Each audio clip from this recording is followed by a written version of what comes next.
Hello, everyone. I want to chat a bit about creating career mom friendly workplaces. And this may seem a bit exclusionary to career dads. Sorry, dads. Kudos to you for those of you who are involved dads and who take you on your 50% or more of the parenting and domestic load. I know you guys are out there, but really, what all the global data shows is that women, career women with jobs outside of the home, even if you're working from home, still carry most of the load. Right. So, creating career mom friendly workplaces, it's actually not that hard. But honestly, until I had kids of my own, I didn't fully appreciate the full extent of the mom guilt that many women have because from the moment that the baby pops out, pop being the figurative, okay? You know, that's not actually how it goes down. From the time that you have the baby, if you're also ambitious, driven, want to have a career that is going to continue to advance by virtue of ongoing achievements and accomplishments, it's a tightrope that we walk. I had always been super focused on my career. I could devote as much time to work as I wanted, and then boom, babies. And I couldn't and I didn't want to do that any longer. But then it was figuring out the compromises that I was willing to make. I kind of had to accept and reconcile the fact that neither my family nor my work would kind of ever get my undivided attention ever again.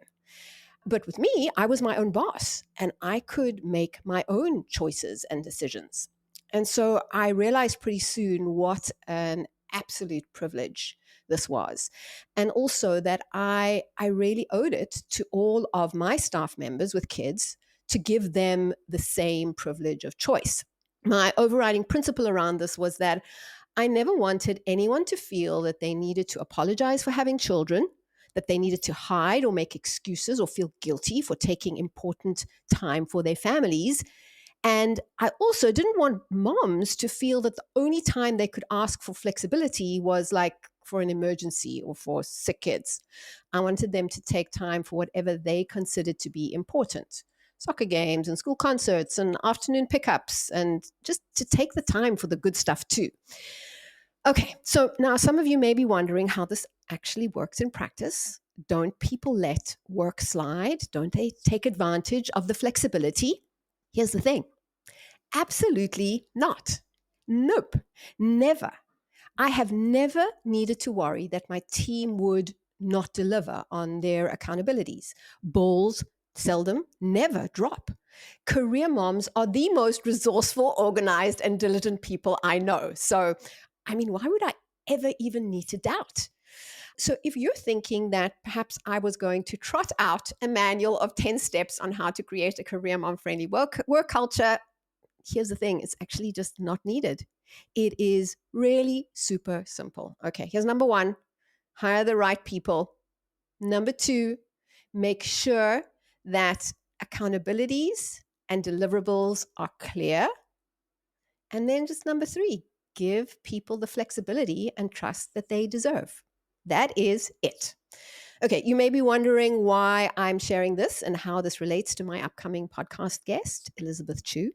Well, she's an investor whose private equity firm invests in companies that improve workplace access. One of the portfolio companies is this absolutely awesome organization called the Mom Project. Anyway, more of this coming up in the formal, informal part of On Work and Revolution. Roll music.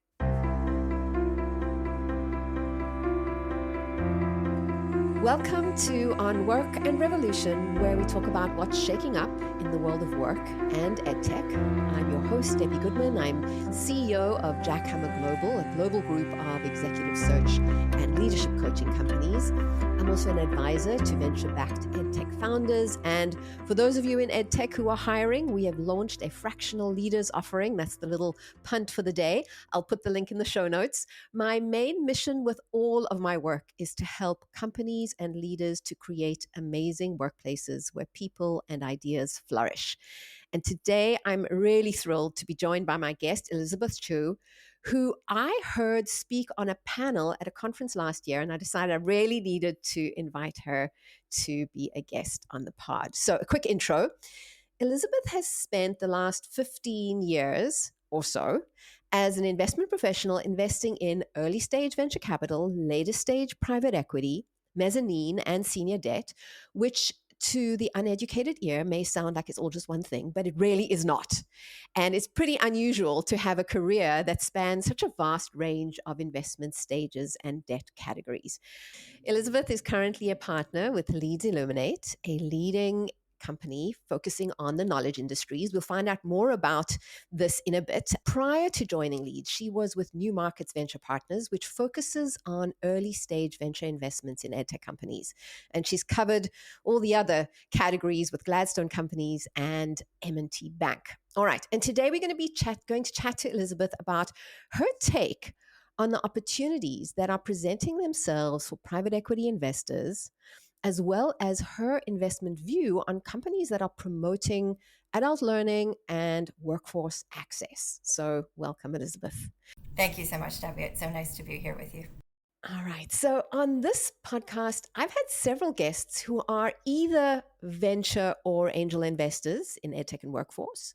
But you, I think, may be my very first guest who's actually a private equity investor. I'd love to learn more about Leeds Illuminate. What's the investment thesis or focus? What types of companies are in the respective portfolios? Terrific, and thank you again. So Leeds Illuminate, we consider ourselves a growth equity investor, and so for us, the way we define growth are companies that are doing at least 10 million in revenue and up through companies that are several hundred million in revenue and looking for strategic minority partnership. So we are investing really, as you noted, in the education and workforce categories. We're looking at companies and helping to support them that are supporting learners and workers from their first day of school to their last day of work. So we span companies that might have taken venture investment from the angels that you've spoken to or other VCs, up through companies that perhaps have never taken institutional capital and are looking for their first institutional capital partner. And so we really span quite a large spectrum, which is fun for us, fun for the team, and so invigorating to work with great founders in many different sort of stages of growth. Okay, so let's talk about those stages of growth because once again, we have listeners who are not pros in this space, and venture capital and private equity can sometimes sound like the same thing. So, how would you define that? How would you distinguish the two? Yep, so it's confusing. I understand the potential confusion and conflation. So technically, in private equity, we should really think about private equity as investing in the private markets, investing in companies that are not public. And so by that definition, venture capital is actually a subset of private equity. But when we talk about private equity, most of the time we're referring to strategies and fund managers that are investing in controlled buyouts. So companies that are a little bit more mature, that have the capacity to service debt. Fund managers on the private equity controlled buyout side are often using debt as part of their acquisition strategy, where they are writing and investing an equity check from the fund in addition to having debt on the company's balance sheet. Versus venture investors, which are typically minority investors. They're investing in companies that are earlier in their stage in development, so less mature. They are typically not using debt as part of their investment strategy, as these companies are typically high growth, usually not cash flow positive, and venture capitalists are looking at sort of more potential rather than private equity buyout investors are looking at also potential, but is there a company here that has sort of sustainable and steady cash flows that they can underwrite to? And so the question I have for you is, do you have a preference? I mean, you've done both. It sounds like there's a different style, a different pace, a different type of founder. Maybe the founder's even already exited by the time you get to the private equity investment. Is there a preference that you have now that you've been on both sides? It's fun having been on both sides, and I would say that my experience on both sides informs my view of investing now. And what's really nice about where we're investing at the Leeds Illuminate side strategy is that it's really bringing two halves of myself back together. So I had been on the later stage buyout side, I had been an earlier stage VC. Growth is, kind of sits in the middle of that.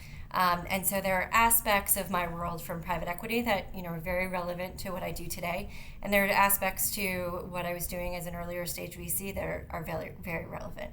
So I'd say that, from an enjoyment perspective, I enjoy the most where I am today. Really just, part of what is so wonderful about being an investor is getting the opportunity to work with incredible management teams and help them grow and really realize their vision for their business and the mission that they're serving. Let's take a look at where the markets are now. I've spoken to so many venture capital investors as well as founders who are kind of stuck with a situation where it's really, really tough to raise capital right now. Is the private equity markets being faced with the same challenges or different ones? Yeah, so I mean, I think certainly founders who are raising capital have seen the impact of a couple of forces that are also at work from the fund manager perspective as well as the private equity markets. And so, founders having and trying to raise capital in an environment with much higher interest rates than we've had recently. Not the highest, certainly, that we've seen historically, but higher than we've seen in over a decade. And so that, has really changed the cost of capital. And the returns expectations. And so I think that is having a negative downward pressure on valuation, which some founders I think are having a harder time accepting. In addition to sort of risk profiles and just overall strength of the economy has changed. I think a lot of the conversations around fundraising and particularly structure that we're seeing come back into many deals. On the fund manager side in private equity and in venture, that sort of slower deal environment has created less exit opportunities for fund managers. And so what you are seeing is a little bit of a slowdown in the fundraising markets then. So, funders and entrepreneurs may have a hard time raising capital. Fund managers are then having a hard time raising capital from their limited partners, their investor bases. And so all of this has a little bit of a compounding effect of slowing markets down because of sort of general liquidity issues from exit markets, the IPO markets, which then are impacting allocators who are allocating to funds, and then fund managers who are deploying into companies. The trickle down effect really impacted the hiring market as well. So with the like very quick flow of money and the type of deal making and the speed at which deals needed to be concluded, let's say a couple of years ago, there was not a lot of pause. I know the kinds of deals that were taking place where the level of rigor that one might want to do in terms of due diligence, particularly on the VC side, I'm not sure if this impacted the private equity side as well, you just didn't have the time to go through the rigor because there were competing offers on the table before you could even turn around. Same thing in the hiring market. We had this absolute hiring frenzy. We had candidates who would come for an interview knowing that they already had two other offers, and before they could even finish an interview process, they would be snapped up by someone else. The package offers that were being offered were just increasing and increasing and increasing in order to fight for talent. And as a result, we ended up with people making poor career moves, or companies hiring without doing the level of rigor that I would have liked. And so I'm wondering if in the deal making space, the slight slowness, if one can put a positive spin on it, perhaps has the positive impact of adding rigor to the process and making sure that the deals that are getting done well. I think it certainly has enabled longer diligence cycles from the fund manager's perspective. This is where being a sector specialist has a lot of value in those very competitive times, because certainly we saw deal processes that were, companies expecting term sheets within 7 days, not even 7 business days, but 7 days. Yeah. And it's really difficult. And so, what we tell our investors is that, having been in the space for well over a decade, and, our team has multiples of that of experience in this sector, this is where being able to navigate through some of those challenges has really helped us as investors. Because of those compressed diligence cycles, knowing folks to call on the front end and really understand what you would be investing in prior to even a shortened diligence cycle is helpful. So, as those diligence cycles elongate, certainly it gives every investor an opportunity to do the work that is necessary and hopefully get to the same answer. Okay, so now let's talk about the approach, the post-deal engagement with the company that you've invested in, because venture investors, they have a minority investment. They'll sit on the board. They might be an advisor or what they call a board observer, but not necessarily have too much opportunity to influence, depending on the size of their stake. With a private equity investor, the intention is that you take a majority, or it's a buyout, or anyway, there's more influence. And so, how do you drive the growth that you're looking to achieve as the new investor, when you're dealing with, people who have not been used to having influential investors on their board? Perhaps they've transitioned from the venture style now into private equity, and now it feels like they've got a boss. There's a new boss in town. That's always a tricky dynamic. At Leeds Illuminate, as a growth investor, we are a minority investor, and so we have invested in 8 terrific companies with an average check size of about $30 million in our companies. We are very active investors. So, of our 8 companies, we are on the board and have at least one board seat on 7 of our companies. So we are very active and collaborative. We are looking to really enter into board discussions as a partner and be able to work well with management and work well with our co-investors. And so it's very important, as you're doing diligence on a deal, that you're diligencing board dynamics and really understanding what the fluency and comfortable levels of interaction management has. And so, we like I said, we have companies in our portfolio that have taken venture capital before and certainly have understood that construct, and other companies that, have been bootstrapped and this is their first institutional investor. And so it is, we approach it very similarly, though, which is just always starts with how do we become a good partner and what's the best way for us to all work together to move forward.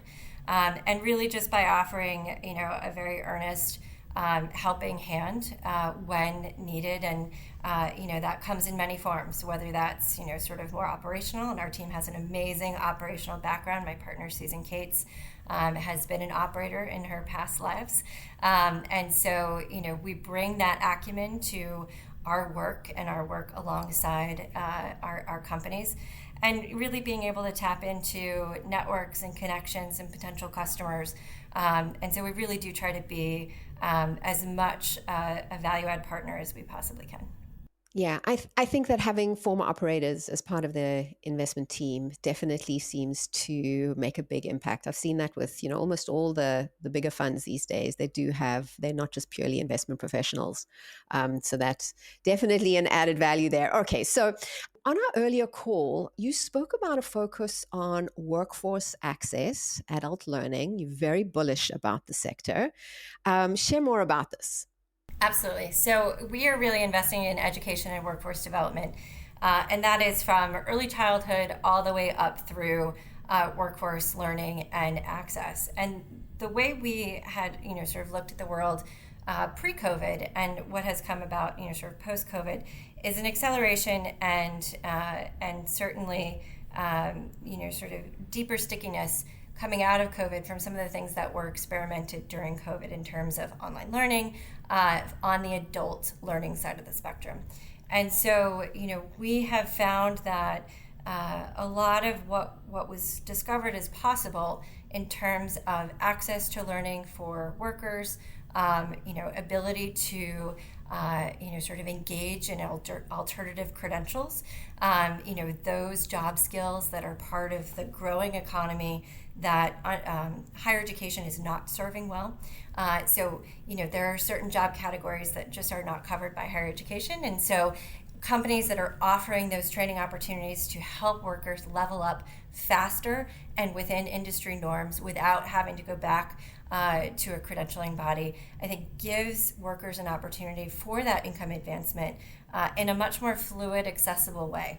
And it's something that, as we look at, the changing economy and the number of people that need to be upskilled and retrained, By 2030, it's estimated to be a billion people globally or more. And so it's just a tremendous opportunity. And so that's definitely one part of our thesis. The other part of our thesis is looking at we've invested in a number of companies that have workforce access opportunities. So these are companies that are really enabling more choice, more flexibility, and connecting workers who are seeking those two things with companies that are open to engaging with that kind of work. And as a team, we've been tracking sort of contingent labor and the rise of contingent labor, and what that has meant for the overall U.S. in particular labor force, and how much of a percentage that contingent labor as an overall percentage has grown quite dramatically over the last couple of years. When you say contingent labor, clarify. So contingent labor is labor that is not full-time employees. So it could be W-2, it could be 1099, really project-based work, and I'm happy to talk about a couple of our companies that do that. We just think it's a great opportunity for income augmentation, more flexible work for folks who need that option. And there's just a myriad of reasons why, more choice, more flexibility, and the ability for workers to have choice is just so critical. Yeah, well, I mean, I completely, in terms of what I see in the markets, both here in the US as well as in Africa, because we have Jackhammer Global has got our main executive search company that focuses on the continent there.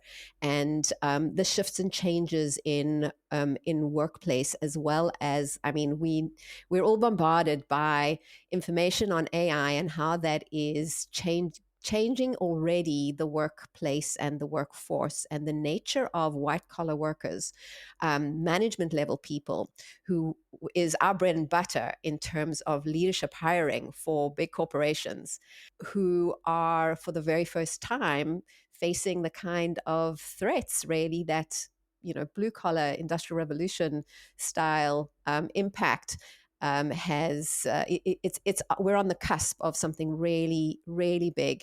I was chatting to the founder of a company called Beamery. They do full talent lifecycle management, and he was saying that in terms of the workforce plans for upskilling in most big corporations, very few of them already have a plan.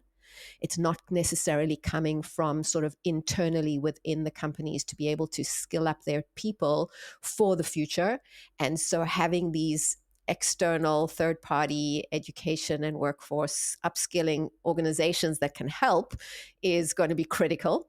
And then definitely the gig economy. We've been hearing about this for, I don't know, a decade, but it really feels like it's upon us. And I think the confluence of AI together with hybrid and remote work has just enabled an environment where we can really rethink the way in which people work.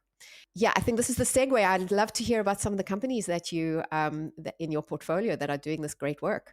I would be happy to talk about them.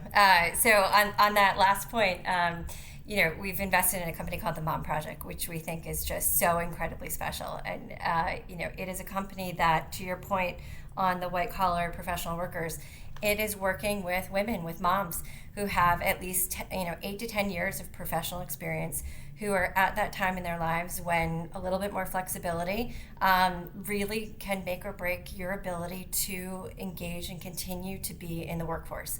And so the Mom Project helps connect moms with that professional experience with companies that are open to project-based work, more sort of temporary type work with more flexibility. And so as we've talked with the Mom Project clients, the Mom Project has really been able to surface a level of talent for them and a more diverse pool of talent than they were typically seeing. And so, I think it benefits both groups, the moms and companies, to be able to connect them. And so we're terribly excited about, just the capability and the impact that the Mom Project can have in terms of serving up additional economic opportunities for women as they're going through those childbearing years that, as we know, are just an incredible juggle. Yes, indeed. I keep wanting to sort of like tip my hat to the Mom Project and the founders, Alison, because there really is, that's just one great example of opening up a market for people who can add just such incredible value. So Jack Hammer, we really pride ourselves in being like the place to work for career moms. I prefer not to call it working moms because every mom works regardless of where you're doing that work. So for career moms who want to have a great career and don't want to have to apologize or make excuses for the fact that they have a family, I've always wanted Jack Hammer to be that place. And I'm always excited to find other founders and entrepreneurs and companies that are truly family friendly. A lot of people say that they are, but when it comes into the nuts and bolts, it really is about the ideology of having moms feel like they are not needing to pretend that they don't have kids. So yes, that's a great company. Thanks for bringing that to the light. Okay, so what are you excited about for Leeds Illuminate, for your portfolio companies, for the edtech space for 2024? Yeah, I mean, I think AI, I think I'd be remiss if I didn't talk about AI. Everyone is. But, I think that there is just a lot of opportunity and promise that AI can bring to the learning and workforce development space. We've been investing in the space for a long time. And conversations for those of us who have been in the space for a long time have been around that AI really could get us closer to personalized learning. And serving up content, serving up sort of more didactic questions, and in an automatic way, really just giving more leverage to great pedagogy, which is really for those who have invested in the space for a long time, know that edtech is not just tech that's applied to education. It is best when it is really incredible learning science and pedagogy that is partnered with technology. And so I think having AI as a tool in and amongst all of that gives me great hope for just continued development and getting closer to closing the learning gaps that we know exist post-COVID, and getting closer to really being able to provide learning in the moment when you need it and at a faster uptick, so that we can get workers the training that they need to level up and make advancements in their career in a cost-efficient manner. So all of that is just so exciting to me. I feel like we are on the cusp of another great breakout moment for the sector, and certainly we see the need and the opportunity, which is just great fun. Yeah, I think it's not a far off dream. So it's almost here. So as much as AI is giving a lot of people a lot of headaches, it also has just such promise in terms of what it can deliver. So let's keep that hope alive for 2024. Elizabeth, this has been a fantastic conversation. Thank you so much for your time, and all the best. I hope all those dreams come true in the year ahead. Thank you so much, Debbie. I really appreciate being on. Thanks for hanging around all the way to the end. It would mean the world if you would rate and review on Work and Revolution on your favorite listening app. It helps people know that the show is worth listening to, and so I'll really appreciate that. Thank you so much.